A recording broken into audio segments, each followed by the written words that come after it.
Have you ever heard the question, what lot size should we order? Or, what's the lot size of the inventory? In this lecture, we will demystify this question and provide some clarity on what a lot size is. So, stay tuned.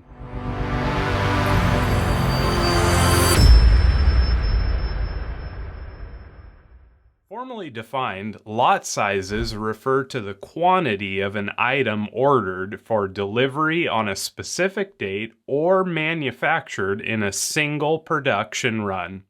The size of the lot can vary significantly and is typically determined by demand, but is usually adjusted to a higher quantity so that purchasers can take advantage of volume discounts when purchasing or manufacturing.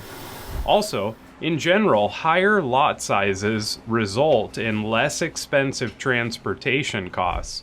In other words, lot size basically refers to the total quantity of a product ordered for manufacturing. A simple example of a lot size is when we buy a pack of 6 sodas. It refers to buying a single lot of 6 sodas. Put another way, the lot size is the amount of a good produced or purchased at one time. Lot size is an important topic in lean manufacturing as well. You see, larger lot sizes and higher setup costs typically drive batch production and push inventory along. Here is an example. Let's say that a salesman would like to make 250 business cards that he can hand out. He assumes that he will use all 250 cards in a year. He later finds out from the card vendor that the most economic print run is 1,000 cards. The setup cost causes 4 years of inventory to be manufactured, and it is very likely that the business cards will be lost, damaged, or the information on the cards will need to be changed or updated in a year.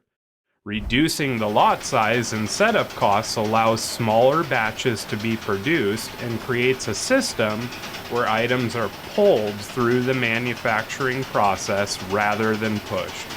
Remember, a smaller lot of production is an important part of many lean manufacturing strategies. One-piece flow implies a lot size of 1. Likewise, single-piece flow suggests a lot size of 1 single piece is what will flow forward. You now know what lot size means and how the term could be implied in a lean environment.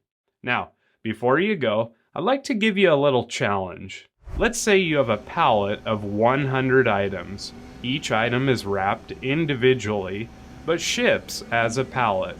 What lot size will you ship if you ship 1 pallet, and how did you come up with your answer?